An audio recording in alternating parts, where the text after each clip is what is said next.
नमस्कार साथियों, स्वागत है आप सभी का। आज हम चर्चा कर रहे हैं साल 2026 की वरुथनी एकादशी की। 3 अप्रैल को आने वाली यह एकादशी क्यों इतनी खास है, इसका शुभ मुहूर्त क्या है और व्रत के दौरान आपको किन बातों का विशेष ध्यान रखना चाहिए। अगर आप भी अपनी समस्याओं से मुक्ति और सुख समृद्धि की कामना रखते हैं, दुख और दुर्भाग्य से मुक्ति पाना चाहते हैं, तो नोट कर लीजिए 13 अप्रैल 2026 की तारीख।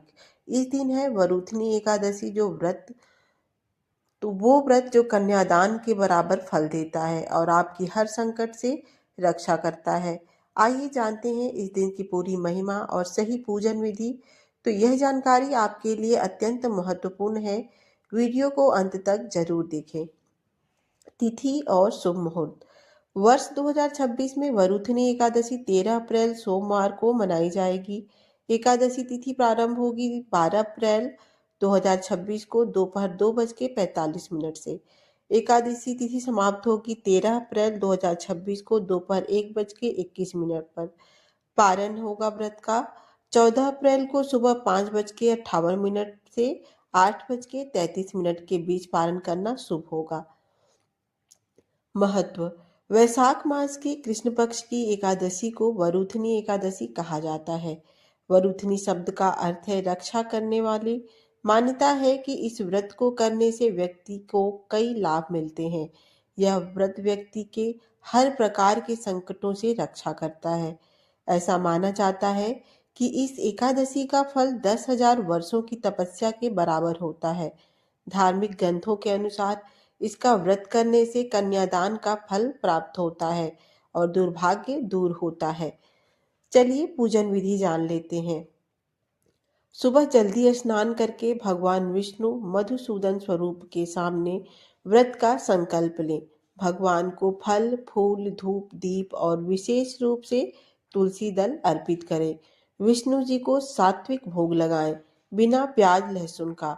ओम नमो भगवते वासुदेवाय मंत्र का जाप करें। वरुथनी एकादशी की व्रत कथा का श्रवण या पठन अवश्य करें। मुख्य नियम। भोजन। दसवीं की रात से ही अन्न का त्याग कर देना चाहिए। एकादशी के दिन चावल का सेवन वर्जित है। सात्विकता। इस दिन क्रोध न करें, झूठ न बोलें और ब्रह्मचर्य का पालन अवश्य करें। दान। एकादशी के दिन अन्न या जल दान करना अत्यंत फलदायी माना जाता है। वरुथनी एकादशी की व्रत कथा प्राचीन। वरुथनी एकादशी व्रत कथा। प्राचीन काल में नर्मदा नदी के तट पर राजा माधानता राज्य करते थे। वे अत्यंत दानवीर और तपस्वी राजा थे। एक बार राजा जंगल में तपस्या कर रहे थे, तभी एक जंगली भालू आया और राजा के पैर चबाने लगा। राजा अपनी तपस्या में इतने लीन थे कि उन्होंने भालू पर क्रोध नहीं किया और ना ही अपनी रक्षा के लिए बल प्रयोग किया।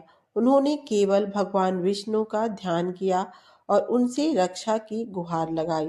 राजा की पुकार सुनकर भगवान विष्णु वहां प्रकट हुए और अपने सुदर्शन चक्र से भालू को मार गिराया। राजा का पैर भालू पहले ही खा चुका था, जिससे राजा बहुत दुखी हुए। भगवान विष्णु ने राजा से कहा, हे राजन, दुखी मत हो, यह तुम्हारे पूर्व जन्म के अपराध का फल है। तुम मथुरा जाओ और वहां वैशाख कृष्ण पक्ष की वरुथनी एकादशी का विधि विधान से व्रत करो। इस व्रत के प्रभाव से तुम्हारे अंग फिर से पूर्ण हो जाएंगे और तुम पहले की तरह स्वस्थ हो जाओगे। भगवान की आज्ञा मानकर राजा माधानता ने मथुरा जाकर श्रद्धा पूर्वक वरुथनी एकादशी का व्रत किया।